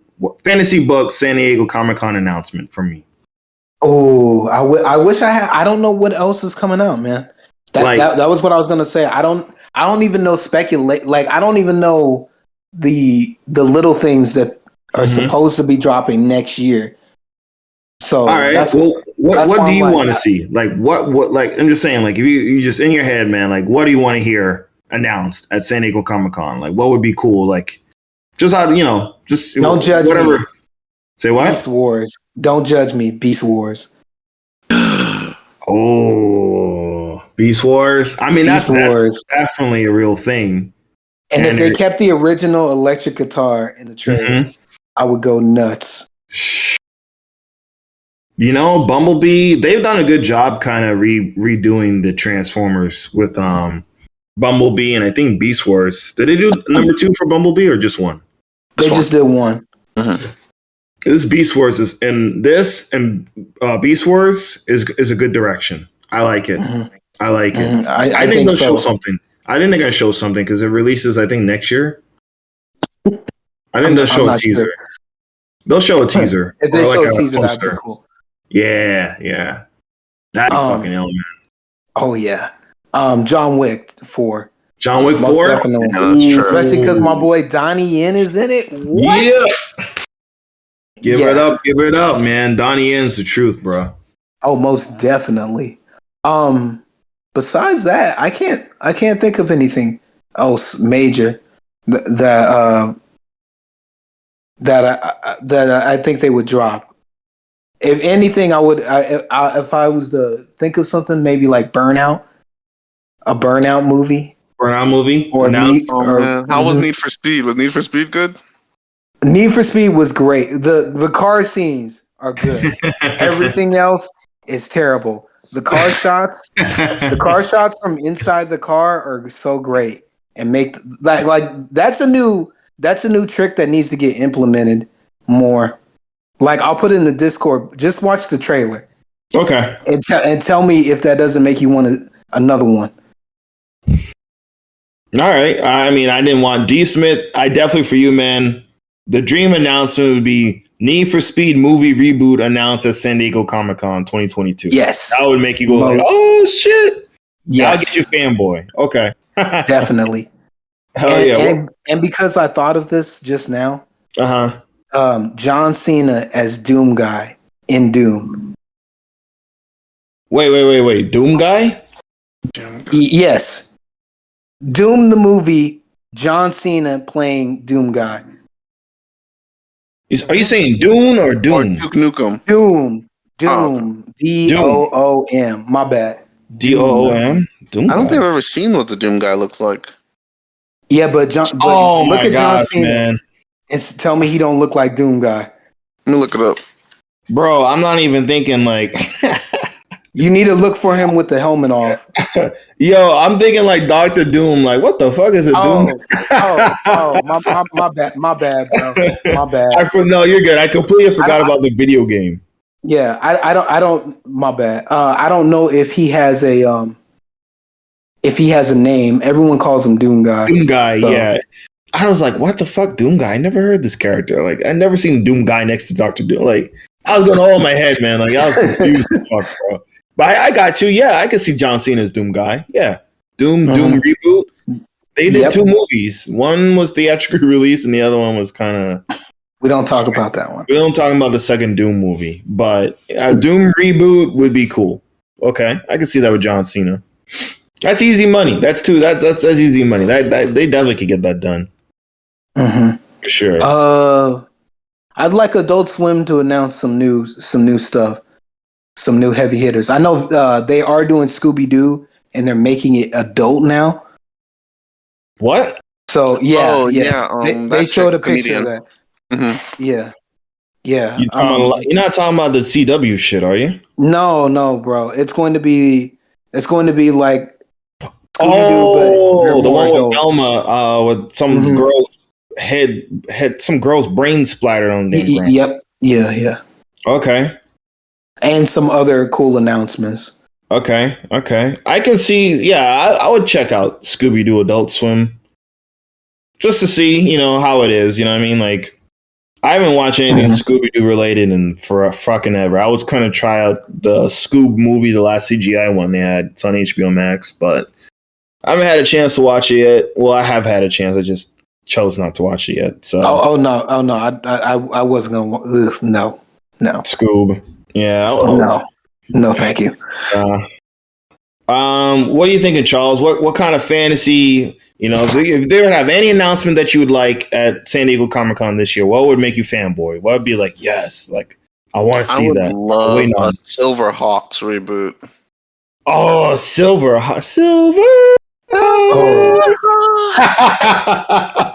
Just out of nowhere, a Silverhawk dude. Just no reason.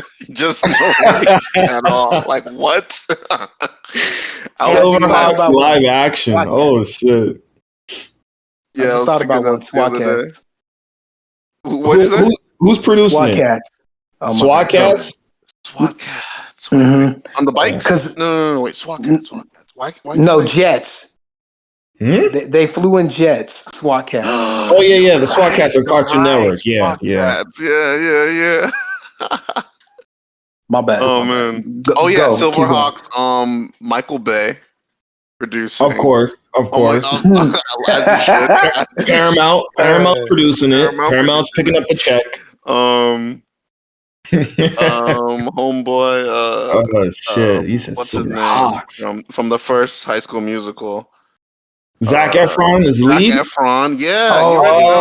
Man, yeah. Buzz cut and everything, right? Didn't they have a buzz cut? Yeah, they did. You have Chris Pratt play the cowboy dude. Oh my God! Yes. We got Zac Efron, Chris Pratt confirmed for Silverhawks. We need a chick and a black guy essentially now. Yeah, chick and a black. Yeah, we do. We need a chick and a black girl with the massive tits from that was in True Detective and that Rock movie. You know what I'm talking about? No, True Detective. The Rock movie with the big. It was the San Francisco. The one with the earthquake.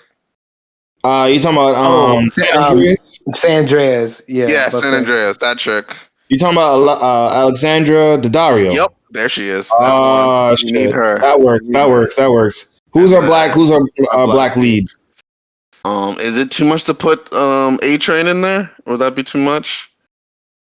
You said A-Train? The guy who played A-Train in the guy who plays A-Train? Is that too much? Nah, is it too on the nose? Nah, that's not too much. Let me see. That he needs to bulk up though, right? Yeah, he would need to bulk up quite a bit. Bulk up for that one.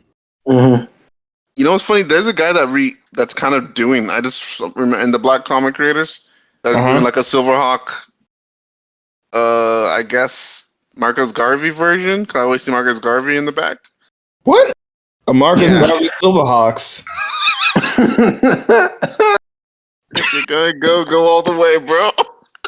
All right. Hey. All right. Go all the way. Yeah. Okay. Obviously, the red one's gonna be computer animated.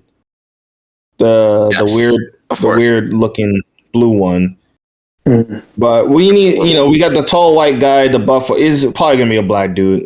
They're gonna cast for that guy or whoever we would want to cast for him. But that's just fun, man. That shit's fun. That should. Someone needs to Photoshop that mock-up poster. Send it to Boss Logic. Send the idea to Boss Logic. See, he'll do it. Oh man, he'd kill that shit. Okay, I like Silverhawks. I'm feeling it. Live action by Paramount. All right, what else you got? You got anything else? I mean, that they can redo, huh? I mean, just anything. I didn't even know they had Burger King. Whatever you want. Silverhawks had Burger King meal. Wait, what? Silverhawks had a Burger King meal, bro. I didn't even know that shit. Back in the day? Yeah, I'm gonna put it in the Discord. But yeah, go ahead. I'm gonna put it in the Discord. You said what you said? Well, since y'all said Silverhawks, I thought of Thundercats. Live action Thundercats. Yeah. They keep messing up redoing that, don't they? Like, I don't know how. It's not hard. It's like it does it itself. Just do it right. Mm-hmm. Exactly. The cartoons? Yeah, didn't they do the cartoon like 5 years ago? They tried to redo it, but it was like a decade ago. It was no. I heard it was good. Are you talking about the Titan kind of look? Oh no, that's the recent shit. That's the recent one. Hell no. That's the Kal-El Arts one. That's bro. Why did all of them look like Jello? That's the style the kids like these days. That's so extra soft. Sowing the seeds for the next generation, right? Damn, bro, it's like so extra soft. They were like plushies. It was like watching plushies move. My bad. But you're right. The 10 years ago, the 2011, amazing. It's on Hulu right now. I'm pissed. Like it never got the success. It's better. It's better than the original. Storyline wise, it's just better. 80, I know it's classic. The 80s one's classic. It's got the music, but if you just look at it objectively, the one in 2011, 2010.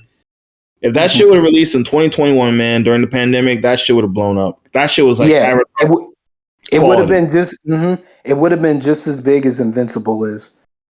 It would be. Really? I think it in on its way. Yeah, maybe not as it's in the ballpark. It definitely would have been in the ballpark. Okay, sure. I see. I definitely see what you mean. You know what? Since we're on this topic, Johnny Quest, Johnny Quest cartoon. Not live action. I want live action, but I feel more comfortable if they fuck up. I'm okay if it's a cartoon. It's a cartoon over a live action one. Johnny and Quest. If it's good, I'll still take it if it's still a good cartoon. We doing a reboot, right? Johnny Quest. Reboot. Oh yeah, reboot. Johnny Quest. Oh, all the way. Old school Pope action. What the traditional American art style? We going anime? How we doing? Oh, how we doing it? No, it would be too much money, man. If they did it like the original. Like the original? No, they couldn't do that. Like I would say a modern equivalent. Like cell shaded, something like that? No, hell no. Old school. Hand drawn. Okay. Hand drawn. Even if we only get like 13 episodes or short seasons, hand drawn. Pope action. I feel like Netflix could handle that. Yeah. I still think it would take a long time. Because if you go back and rewatch, if you can stand going back through some of those episodes, if you go back and rewatch it, they are beautifully drawn for what they are. Yeah, I never got the sense of cheap animation when I was watching Johnny Quest. Thundercats. There was, but very little. Yeah, G.I. Joe, cheap, and Spider-Man, X-Men, some cheap animation. But Johnny Quest seemed smooth when they were fighting their action. It did seem smooth, yeah. I gotta check that out again. I missed that show. Johnny Quest. Some of the episodes, the OG ones, some of them episodes are hard to get through. I wish they would put the 90s version up because I haven't seen that in years. Oh, the ones that used to show on Cartoon. I mean, that's the only ones I saw was on Cartoon Network. Yeah, they show both. They show both the old one and the 60s one and the 96 one. Yeah. Mm-hmm. Damn, bro. I would love like Thundercats to be announced live action movie. Mm-hmm. Most definitely. That shit would be ill. Thundercats live action. Prosthetics or CGI? I do both. I do both. Combination of both. I want you to think about that and think of cats. And then I do a combination of both. Combination of both. I agree. Go the Thanos route. Go the Thanos route. That's true. I know it'll be costly, but go the Thanos route. Yeah, that's money. Yeah. And it's possible. It's pure. I mean, they can make any movie they want nowadays. So, they can definitely do that. Next one I got, only because I just heard this got announced, and I would love another one. Them to do an anthology is Death Note. A Death Note anthology series. Like different people get the book? Yep. Either do it a season or do it each episode. That's the only way they should do it, honestly. I agree. Because they're not going to top of the anime. That's the only way they should do it. No. It should be an anthology. I agree. Mm-hmm. It should be an anthology. That's brilliant. People go for it for sure. I mean, bro, it would be like the new Black Mirror. Oh, and then whatever episode is the hottest, you see if we can try and make a full series. There was more than one book, right? There were two. More than one Death Note? Yeah, there were more than two. Yeah, there's sheep. Yeah, no, there are more. There's Shimigami attached. There's Shimigami. You see what I'm getting at? There's Shimigami attached, so we can either follow one Shimigami or dozens, multiple in the same universe, and that builds on different.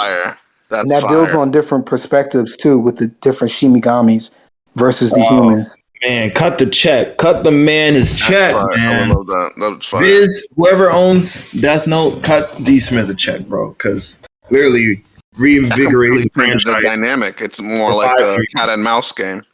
Mm-hmm. Yeah, that'd be fire. I'd love to see that. Yeah, and then slowly, maybe the police, really quickly, the police figure out that maybe do a whole long length season of the police each year figuring out all the previous seasons. Why are these things happening? Ooh. Then they slowly start to figure it out on a smaller scale. Like one detective, you follow one detective following the case of all these different anthology. Like, we'll start out like that, but then detectives will start meeting each other and linking up.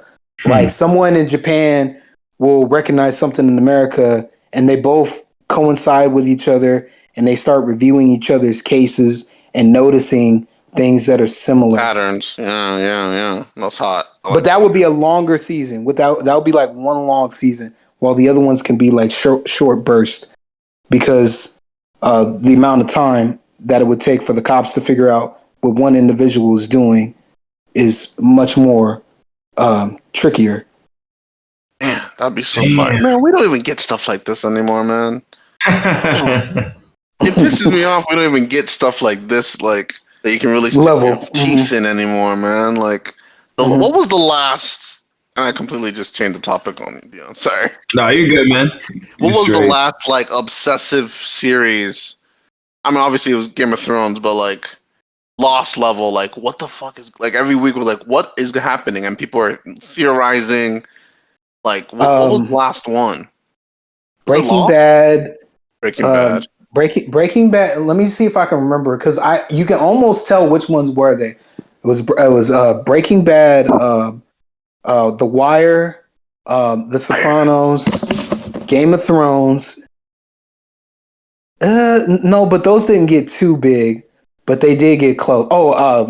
The Walking Dead, Squid Game. Those first few seasons. Squid Game. Oh, Squid Games. Squid Games is an anime. Squid Games. I don't care what anybody says. It's a live action anime. After watching it, I'm like, this is an anime.